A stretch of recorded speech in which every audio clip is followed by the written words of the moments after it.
अस्सलाम वालेकुम व्यूवर्स, आज की इस वीडियो में मैं आपको बताने वाली हूँ अरिस्टोटल का कॉन्सेप्ट ऑफ पोइटिक्स के बारे में कि उसने पोइट्री के बारे में क्या कहा था और क्रिटिसिज्म के बारे में। क्रिटिसिज्म इसका क्या है, ठीक है।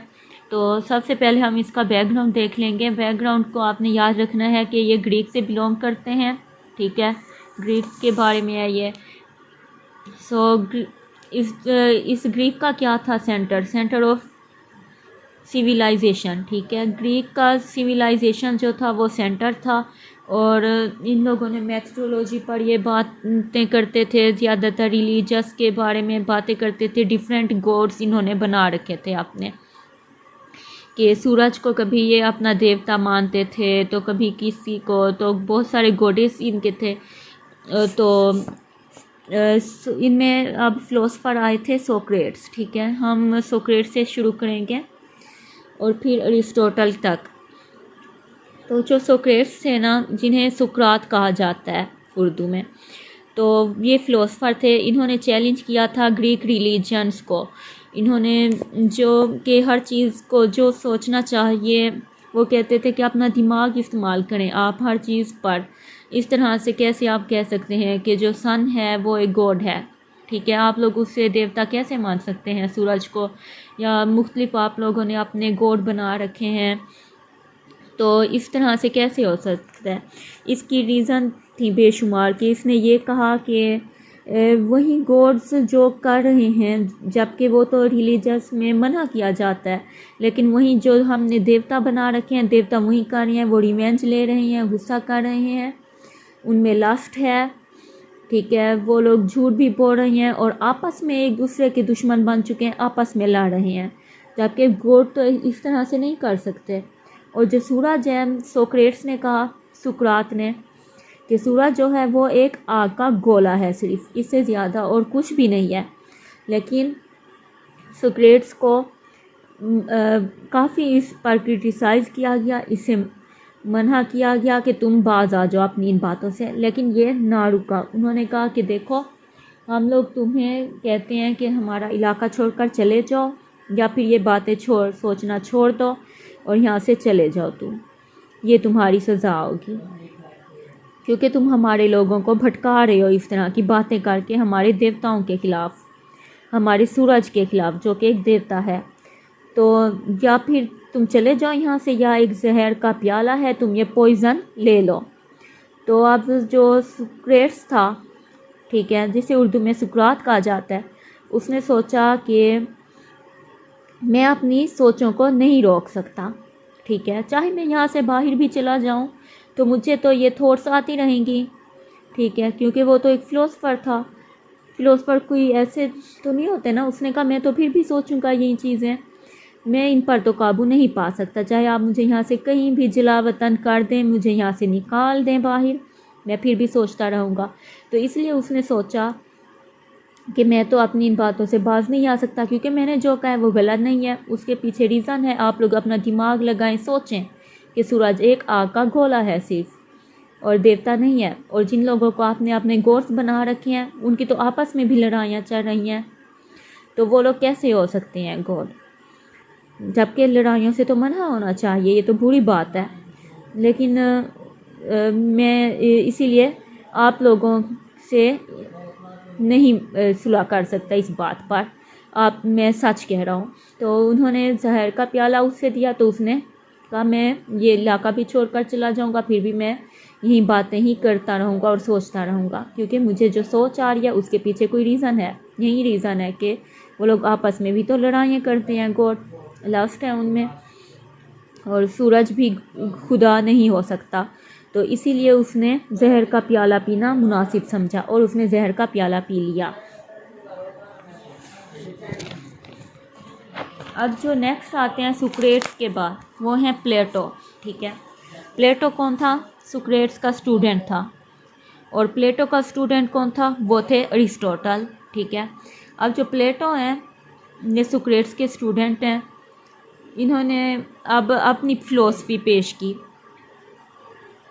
प्लेटो जो है ना, ये डिसलाइक करते थे पोइट्स को, और इन्होंने सोचा कि अगर मैं मुझे मौका मिले कि कोई स्टेट बनाने का, तो मैं उस स्टेट में से जो वीमेन हैं और स्लेव्स हैं और जो पोइट हैं, मैं उन लोगों को निकाल दूंगा उस स्टेट से, क्योंकि उसे लगता था कि ये सारे वर्थलेस हैं, ठीक है, इन लोगों का कोई भी ज़्यादा रोल नहीं होता सिर्फ सोसाइटी में, और जो पोइट हैं वो झूठ बोलते रहते हैं, तो इन्हें मैं निकाल दूंगा।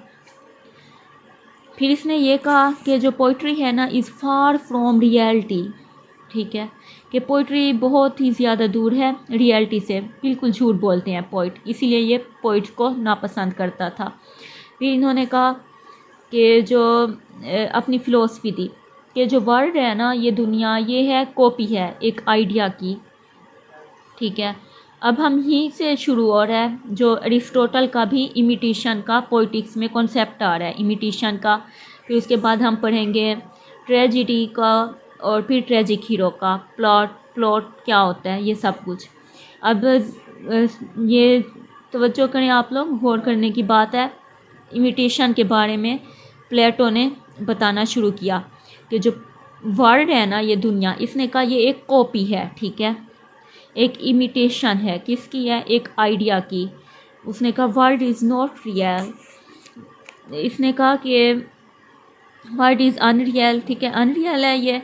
एंड इसने एक एग्जांपल दी कि जिस तरह से कोई कुर्सी बनाने वाला कारपेंटर होता है ना, तो कारपेंटर के भी माइंड में पहले एक खाका आता है, ठीक है, एक स्ट्रक्चर आता है माइंड में, और फिर कि इस तरह से मैं कुर्सी बनाऊंगा, और फिर वो उस कुर्सी को बनाता है।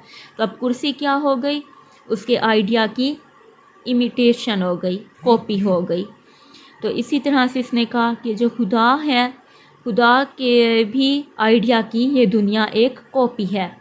फिर उसने मज़ीद कहा अपनी फ़िलोसफी में कि जो जितने भी यहाँ पर राइटर होते हैं, वो लोग अगर दुनिया के बारे में लिख रहे हैं तो वो कॉपी करते हैं, ठीक है, मतलब दुनिया एक कॉपी हो गई खुदा के आइडिया की। अब कोई दुनिया के बारे में लिख रहा है तो वो उसकी कॉपी कर रहा है दुनिया की। अब इसके प्लेटो के स्टूडेंट थे अरिस्टोटल। तो अरिस्टोटल ने क्या कहा कि चलो ये बात तो ठीक है कि दुनिया जो है ना वो इमिटेशन है, एक आइडिया है, ठीक है, लेकिन जो पोइट दुनिया के बारे में लिखते हैं वो एज़ इट इज़ दुनिया को कॉपी नहीं करते, दुनिया को एज़ इट इज़ नहीं दिखाते, इधर बेहतर दिखाते हैं या कम दिखाते हैं, बेटर या वर्स दिखाते हैं। तो इसलिए पोइट अपनी इमेजिनेशन इस्तेमाल करता है, ठीक है, और दुनिया को एक मुख्तलिफ तरीके से शो करता है, एक्सप्रेस करता है। जिस तरह आपने एक पोइम पढ़ी होगी टेरिटरी, ठीक है, जिसमें इमेजिनेशन को दिखाया जा रहा है। मतलब अब अरिस्टोटल ने यही कहा कि जो पोइट है ना वो कॉपी की कॉपी नहीं कर रहा, मतलब उसने कहा ये तो मैंने मान लिया कि दुनिया कॉपी है, खुदा के आइडिया की कॉपी है, लेकिन जो राइटर यहाँ पर लिख रहा है वो दुनिया को एज इट इज़ नहीं दिखा रहा, वो बिल्कुल दुनिया की कॉपी नहीं कर रहा। ये एक इमेजिनेशन होती है, उसकी अपनी भी हो सकती है इमेजिनेशन, वो उसे दिखा रहा है। तो जिस तरह से पोइम टेरिटरी है एग्जाम्पल के तौर पर, और इसी तरह इसने कहा जो पेंटिंग है ये भी रियलिस्टिक नहीं होगी, और जो म्यूज़िक है ये भी आइडिया हो सकता है, और लिटरेचर, उस वक्त तो ग्रीक में लिटरेचर नाम नहीं यूज़ किया जाता था, लेकिन उस वक्त उसने यही कहा कि जो ड्रामा, पोइट्री, प्रोज है ये भी एक राइटर का इमेज होता है, ठीक है, जो उसने सोचा हुआ होता है, जो वो समझ रहा होता है वही वो लिखता है, उससे उसी तरह से एक्सप्रेस कर रहा है, ना कि वो दुनिया को एज इट इज़ दिखा रहा है। तो अब पेंटिंग में हम देखते हैं जब, तो हमें पता चल जाता है कि ये पेंटिंग है, हम लोग ये नहीं कहते कि ये जो है बिल्कुल रियल पिक्चर है। आखिर कहीं ना कहीं पर हमें पता चल रहा होता है किसी शेप से, किसी भी कलर से, कि ये पेंटिंग ही है, पेंटिंग का पता चल जाता है, तो वो रियलिस्टिक नहीं होती। तो उसी तरह से लिटरेचर में भी वही ड्रामा, पोइट्री, प्रोज ये चीज़ें आती हैं। और जो म्यूज़िक है, म्यूज़िक में लेकिन ये होता है कि ये आइडिया हो सकता है इमिटेटिव नहीं हो सकता। क्यों नहीं हो सकता? क्योंकि इन्वायरमेंट से सुनकर कुछ साउंड होते हैं, तो हम इन्वायरमेंट से सुनते हैं ना, जैसे कि कोई बर्तन बज जाता है या आप लोग स्पून बजा देते हैं, अचानक से कहीं से सुन लेते हैं कोई साउंड, तो उससे अगर आपको प्लेजरेबल लग रहा है तो आप लोग उसे रिपीट करेंगे उस साउंड को, और फिर वो एक म्यूज़िक बन जाएगा। तो इसीलिए जो म्यूज़िक है ये एक आइडिया हो सकता है, ठीक है, लेकिन एज़ इट इज़ ये भी कॉपी नहीं होता। तो इसने ये कहा फिर मज़ीद कि जिस तरह से प्लेटो ने कहा था पोइट्री जो है फार फ्रॉम रियलिटी है, लेकिन इसने कहा फार फ्रॉम रियलिटी नहीं है। फिर इसने कहा ही एक्सप्रेस डेफिनेशन ऑफ ट्रेजिडी, ठीक है, ट्रेजिडी की इसने डेफिनेशन बताई। अरिस्टोटल जो है ये बोर्न कब हुए थे? बोर्न ऑन 384 BCE या फिर 285 BC। कहीं पर आपको इस किसी टेक्स्ट में क्या मिलेगी डेट ऑफ बर्थ, तो किसी में क्या मिलेगी, कोई इसमें कंफर्म नहीं किसी ने बताई हुई। तो अब ट्रेजिडी की इन्होंने डेफिनेशन बताई थी कि tragedy is an imitation of an action that is serious having a magnitude complete in itself with pleasurable accessories where each kind is brought in separately different parts of the work in a dramatic or narrative form with incidents arousing pity and fear wherewith to accomplish of such emotions। ठीक है, ये इन्होंने बताया कि अब ये जो imitation की ट्रेजिडी की और इमिटेशन की इन्होंने बताई, ट्रेजिडी की डेफिनेशन बताई इन्होंने, तो इससे ट्रांसलेट किया गया है। किससे किया गया है? ग्रीक लैंग्वेज से ट्रांसलेट किया गया इंग्लिश में। तो आपको डिफरेंट बुक्स में डिफरेंट वर्डिंग में ये मिलेगी डेफिनेशन पढ़ने को। तो अब हम इससे वन बाय वन इस डेफिनेशन को एक्सप्लेन करेंगे। जिस तरह से इन्होंने बताया पहले लाइन में कि tragedy is an imitation of an action that is serious, के मतलब ये सीरियस होना चाहिए, ठीक है, एक्शन है जो इमिटेशन का, ताकि हमें पता चले कि ये ट्रेजिडी है। फिर ये हैविंग हैज़ अ मैग्नीट्यूड हो, इसमें इसका क्या मतलब है? मैग्नीट्यूड हो मतलब कंप्लीट हो, ये should be complete in itself. क्या होना चाहिए? कंप्लीट टेक्स्ट एक जो आप लिख रहे हैं, चाहे वो कोई स्टोरी लिख रहे हैं, ड्रामा लिख रहे हैं, पोइट्री, तो कंप्लीट होना चाहिए। Must be a certain length, not episodic plot. For example उन्होंने कहा कि जिस तरह से चाइना में के बहुत लंबे लंबे ड्रामे होते हैं, तो उस तरह के नहीं होना चाहिए। या फॉर एग्ज़ाम्पल अब इंडियन ड्रामे हम देखते हैं तो वो भी काफ़ी ज़्यादा एपिसोडिक होते हैं, जिसमें काफ़ी एपिसोड्स होते हैं, और तो काफ़ी लोग जो होते हैं वो लोग छोड़ देते हैं देखना भी। बहुत ही कुछ लोग बच जाते हैं जो फर्स्ट एपिसोड से लास्ट एपिसोड तक देखते हैं, या फिर उनमें से मोस्टली तो ऐसे लोग होते हैं जो फर्स्ट एपिसोड से तो देखते हैं, फिर उसके बाद में जाकर कुछ मिड में जाकर छोड़ देते हैं, या फिर कुछ लोग ऐसे होते हैं जो मिड से स्टार्ट करते हैं देखना और फिर वो लास्ट तक के देखते हैं एपिसोड्स। तो उसने कहा इस तरह से नहीं होना चाहिए, एपिसोडिक प्लॉट नहीं होना चाहिए, तो इसकी एक सर्टेन लेंथ होनी चाहिए ताकि जो रीडर है वो इससे बआसानी पढ़ सके और समझ सके। इसके बाद इसने कहा कि कंप्लीट एंडिंग होनी चाहिए इसकी, कि रीडर पर ना छोड़ें।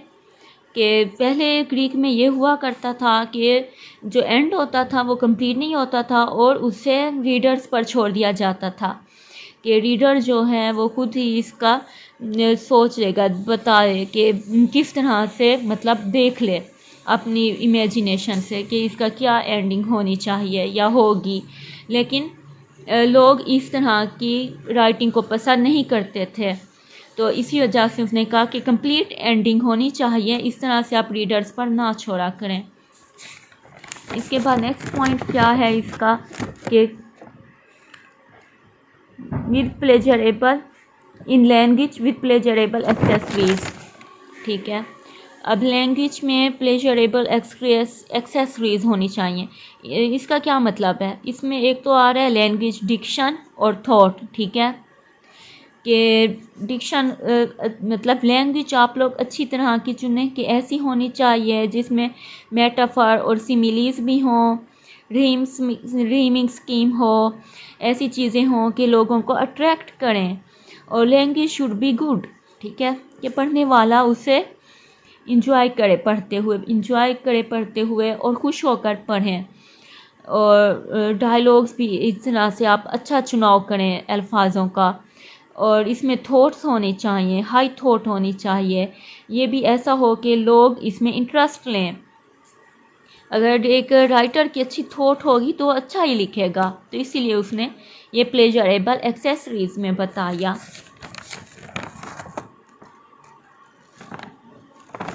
उसके बाद उसने क्या कहा था, each kind is brought in separately different parts of the work in a dramatic और नैरेटिव फॉर्म। के ड्रामेटिक फॉर्म या नैरेटिव फॉर्म में होने चाहिए, note in a narrative form, ठीक है। नैरेटिव फॉर्म में ना हो, क्योंकि अगर अब फॉर एग्जांपल मैं आपको कहानी कोई सुना रही हूँ, ये नैरेटिव फॉर्म होगी, तो आप लोग वो इमोशंस और फीलिंग्स नहीं समझ पाएंगे, जो कि आप लोग वो इमोशंस ही नहीं आएंगी आपको, जो आप खुद पढ़ने से फील करेंगे। आप जब डायलॉग्स पढ़ेंगे, ये देखेंगे, आपका कोई करैक्टर फेवरेट हो जाएगा, उसमें कोई हीरो हो जाएगा, कोई हीरोइन हो जाएगी, या उसकी माँ हो जाएगी, या उसका कोई हीरो का बच्चा हो जाएगा फेवरेट, तो आप फील करेंगे कि जब वो दुखी हो रहा है या उसके साथ कुछ बुरा हो रहा है तो आपको भी पेन फील होगा, आपको भी फेयर होगा कि मेरे साथ कहीं ना ऐसा हो जाए। आपको कोई करैक्टर अपने जैसा नज़र आने लगेगा उसमें। तो इसीलिए उसने कहा कि ड्रामेटिक फॉर्म में होना चाहिए, नरेटिव फॉर्म में नहीं हो। क्योंकि अब मैं अगर आपको कुछ सुना रही हूँ तो इसमें आपको यही होगा कि आप लोग वो फील नहीं कर सकेंगे जो आप खुद कोई मूवी देखेंगे, तो आप उससे मूवी को देखने से जो आपको पेन फील होगा, जो आपको रोना आएगा, या फिर आप कुछ पढ़ रही हैं तो खुद रीडिंग करने से आप उससे ज़्यादा फील कर सकेंगे, आपकी इमोशंस आएंगे उस आपके फेवरेट करैक्टर के लिए, ना कि किसी और से। आप मूवी सुन लेते हैं, कोई ड्रामा सुन लेते हैं स्टोरी, तो आपको इमोशंस उस तरह के नहीं आएंगे, ठीक है। अब उसने क्या कहा आगे के, with incidents arousing pity and fear. तो इसका क्या मतलब है, इसने कहा कि ऐसी राइटिंग होनी चाहिए जिसमें जो अराउजिंग करे, जो आपके अंदर उजागर करे, पैदा करे पिटी को, ठीक है। पिटी किसके लिए, रहम दिली होनी चाहिए, किसके लिए, कि हीरो की लाइफ जैसी चल रही है, जब तक कि वो किसी मिजरी में ना आ जाए अपनी किसी गलती की वजह से, जो कि बाद में पता चले।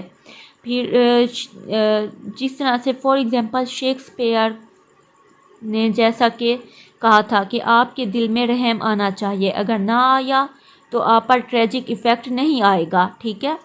अब उसी तरह से कि अगर हम देख रहे हैं कोई करैक्टर को तो हमें पिटी आएगी उस पर, अगर वो गुड करैक्टर होगा तो। नहीं तो है ये ट्रेजिडी की डेफिनेशन, इसीलिए तो ये बता रहा है कि ट्रेजिडी क्या है, कि उसमें पिटी आए हमें उस पर, कि हाँ बेचारे के साथ क्या हो गया हो, हाय अगर ऐसा हो जाता तो हमें बहुत पिटी आएगी।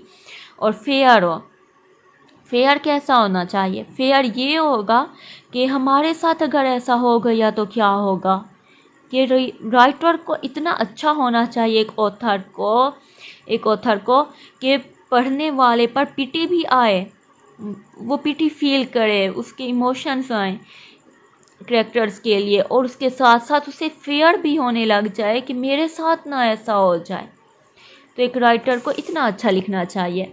उसके बाद इसने कैथारसिस पर बात की है, where with to accomplish of such emotions. ये कैथारसिस पर आ रहा है कि इस तरह इसको किस तरह इस एक्सप्लेन किया कि आप में जो नेगेटिव इमोशंस हैं, इसने किस तरह से किया कि आपको नेगेटिव सीन दिखा रहे हैं, फॉर एग्ज़ाम्पल किसी सीन में दिखा रहे हैं कि कोई करैक्टर है वो दूसरे करैक्टर्स को नुकसान पहुंचा रहे हैं, और बाद में क्या होता है कि उन्हें खुद भी नुकसान पहुंच जाता है उस चीज़ से। तो अब जब आप ये देख रहे हैं कि कोई बैड करैक्टर को दिखाया जा रहा है, तो अगर आपके मन में भी कोई ऐसी बात आ रही है आपके दिल में कि आप इस तरह का कोई अमल कर लें जो बुरा है, जो बदी की तरफ जा रहा है, जो आपको गुनाहों की तरफ लेकर जाने वाला है, और अगर आपने इस तरह से कोई पढ़ लिया है, नोवेल, ड्रामा या पोइट्री, प्रोज कुछ भी पढ़ लिया है, या कोई आपने ड्रामा देख लिया है, सीरियल देख लिया है, तो आपको उसके बाद ये फ़ील होगा, ये इमोशंस आएंगी कि नहीं नहीं, मुझे इस तरह से नहीं करना चाहिए, मुझे किसी को नुकसान नहीं पहुंचाना चाहिए, फिर तो मैं इस तरह का करैक्टर हो जाऊंगा ना। तो इसीलिए ये कैथारसिस होना ज़रूरी है, एक राइटर को अपनी राइटिंग में लेकर आना चाहिए।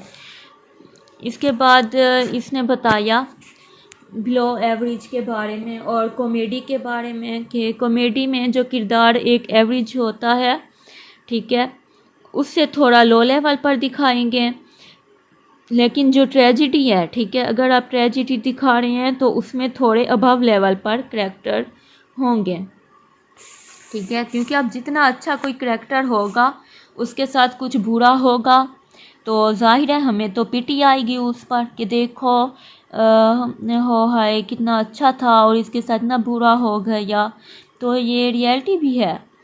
अगर आप देखें तो अच्छे लोग इस दुनिया में मौजूद हैं, और अगर उनके साथ बुरा होता है तो हमें भी बुरा फील होता है, और पता चल जाता है एट द एंड कि कौन अच्छा है और कौन बुरा होता है। तो मुनाफ़क़त या मास्क जो चेहरे पर लगाए रहते हैं लोग और दूसरों को नुकसान पहुंचाते रहते हैं, तो वो समझते हैं कि हम लोग चालाक हो रहे हैं, जबकि ऐसा नहीं होता। बहुत दफ़ा ये होता है, ज़्यादातर यही होता है कि अगले बंदों को पता होता है कि आप लोग उनके साथ क्या क्या चालाकियाँ चल रही हैं, लेकिन वो खामोश होते हैं।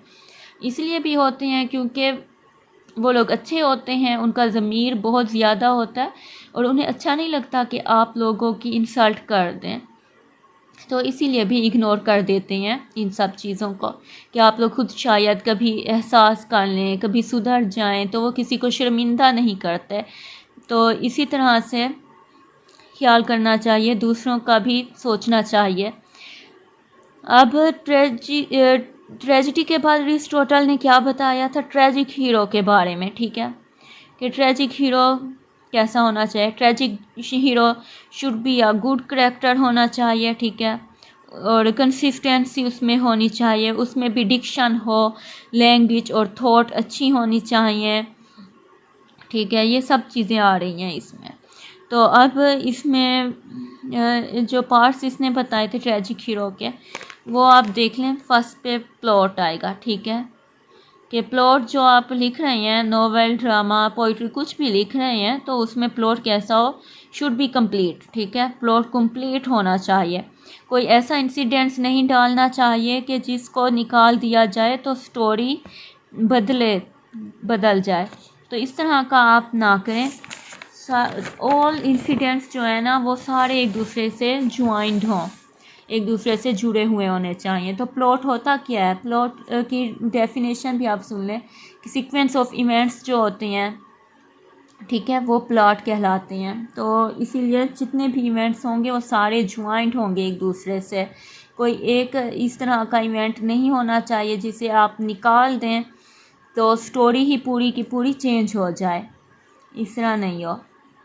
उसके बाद इसने क्या कहा, करैक्टर, ठीक है, करैक्टर के बारे में बात की प्लॉट के बाद। तो शुड बी अप्रोप्रिएट हो, ठीक है, अप्रोप्रिएट का क्या मतलब होता है कि अकॉर्डिंग टू द सिचुएशन होना चाहिए। मतलब कि अगर बादशाह है तो वो वैसे बात करेगा, अगर कोई बिगर दिखाया जा रहा है, कोई फ़कीर है, तो वो उस तरह की बात करेगा। और उसके बाद क्या है, थर्ड पर कंसिस्टेंसी, मतलब मुश्किल मिजाजी होनी चाहिए कि जो जैसा दिखाया जा रहा है, जिसकी नेचर जैसी दिखाई जा रही है किसी करैक्टर की नेचर, तो वो स्टार्ट से लेकर एंड तक वैसी ही नेचर उसकी रहेगी, बदलेगी नहीं।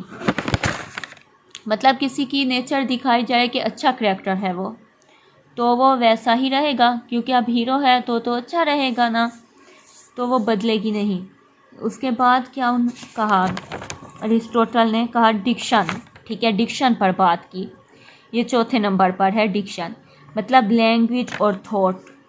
ठीक है, थॉट क्या होनी चाहिए, हाईली लेवल पर होनी चाहिए, आपको कुछ भी सोचने पर मजबूर कर दें। ठीक है, और लैंग्वेज कैसी होनी चाहिए, फ्लावरी होनी चाहिए, मतलब ऑर्डिनरी लैंग्वेज को राइटिंग का हिस्सा नहीं बनाना चाहिए। इस तरह की लैंग्वेज का चुनाव करें आप जो रीडर्स को अट्रैक्ट करें। उसके बाद मेलोडी हो, लेकिन इस तरह की भी ना लैंग्वेज हो कि जो आर्टिफिशियल लगे। ठीक है, अच्छा मेलोडी होनी चाहिए इसमें। और म्यूज़िक 5 नंबर पर आ रहा है, म्यूज़िक मेलोडी। ठीक है, ये ट्रेजिडी में मस्ट होता है, क्योंकि अगर आप कोई भी देख रहे हैं सीरियल और उसमें अगर म्यूज़िक बैकग्राउंड पर इस तरह का बजाते हैं जो सिचुएशन के अकॉर्डिंग होता है, तो आपको इमोशंस भी वैसी आने लग जाती हैं। कोई रो रहा है, किसी का डेथ सीन है, तो उस तरह का म्यूज़िक है और आपको भी साथ में रोना आ जाता है, सिर्फ उस म्यूज़िक की वजह से भी। तो इसीलिए ये भी इम्पोर्टेंट एस्पेक्ट बताया है अरिस्टोटल ने। और नंबर 6 पर क्या है, dramatic form not narrative form. मतलब अगर मैं आपको स्टोरी सुना रही हूँ, ये वही बात हो गई, तो आप पर उतना इफ़ेक्ट नहीं होगा जो कि ड्रामे की सूरत में या परफॉर्मेंस देखने पर, आपको स्टेज परफॉर्मेंस देखने पर या कोई मूवी देखने पर आप उस इमोशंस को ले सकते हैं। उसके बाद नंबर 7 पर क्या है, स्पेक्टिकल। स्पेक्टिकल मतलब dressing and background of the stage. ठीक है, कि जिस तरह का आप करैक्टर दिखाएं, स्पेक्टिकल का मतलब होता है ड्रेसिंग वगैरह हो गई करैक्टर्स की, बैकग्राउंड हो गया कि अगर रेन का कोई सीन है तो आप उसमें बारिश दिखाएंगे, बादल दिखाएंगे, कोई थंडर है तो उस तरह का दिखाएंगे, सीन बिल्कुल वैसे बनाएंगे। विंटर है तो विंटर दिखाएंगे, समर है तो समर, और ऑटम है तो ऑटम, और इसी तरह से स्प्रिंग को दिखाएंगे। फॉर एग्जांपल मैकबेथ को ले लें, आपके मैकबेथ प्ले तो आपने पढ़ा होगा, मैकबेथ में देखा है आपने विचिस को, तो विचिस को जब दिखाया गया है तो विचिस की ड्रेसिंग भी उसी तरह की बताई गई है जो विचिस की मैच होती है। कोई और तरह की अगर वो ड्रेसिंग बता देता शेक्सपियर तो आप लोगों भी अच्छा ना लगता पढ़ना, तो शायद आज वो फिर क्लासिकल प्लेज में ना होते शेक्सपियर के प्लेज।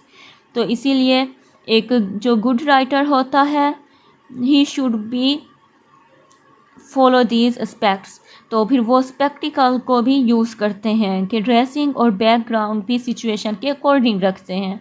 ठीक है, तो आज की वीडियो में मैंने आपको क्या क्या बताया था। सबसे पहले मैंने आपको बैकग्राउंड बताया था ग्रीक के बारे में, इन फिलोसफर के बारे में बताया था, हमने सोक्रेट्स को डिस्कस किया। उसके बाद हमने उनके स्टूडेंट प्लेटो के बारे में बताया, प्लेटो की फ़िलोसफी बताई। फिर प्लेटो की फ़िलोसफी के बाद हमने उनके प्लेटो के स्टूडेंट अरिस्टोटल के बारे में बात की, अरिस्टोटल की फ़िलोसफी बताई। अरिस्टोटल ने क्या क्या बताया था, अरिस्टोटल ने सबसे पहले ट्रेजिडी की इमिटेशन के बताया, इमिटेशन के बाद ट्रेजिडी की डेफिनेशन बताई। डेफिनेशन में इन्होंने जो पार्ट्स बताए उन सब पार्ट्स को हमने डिस्कस किए हैं। उसके बाद इन्होंने ट्रेजिक हीरो के बारे में बताया, ट्रेजिक हीरो में क्या क्या एस्पेक्ट्स आते हैं वो हमने डिस्कस किए। ठीक है, तो ये जिसमें हमने भी पढ़ा था, स्पेक्टिकल था, मेलोडी म्यूज़िक था, थॉट लैंग्वेज थी, डिक्शन में आती हैं ये थॉट लैंग्वेज, और इसी तरह से करैक्टर कैसा होना चाहिए ट्रेजिक हीरो का, और कंसिस्टेंसी होनी चाहिए, और प्लॉट कैसा होना चाहिए। ये सारी चीज़ें हमने इसमें डिस्कस की हैं। आई होप कि आपको वीडियो समझ आई होगी। अगर आपको कोई क्वेश्चन करना है तो आप लोग कमेंट बॉक्स में पूछ सकते हैं, मैं आपको जल्द से जल्द रिप्लाई करने की कोशिश करूँगी। बल्कि करूँगी इंशाअल्लाह। तब तक के लिए अल्लाह हाफिज़, नमस्ते, अपना ख्याल रखिए।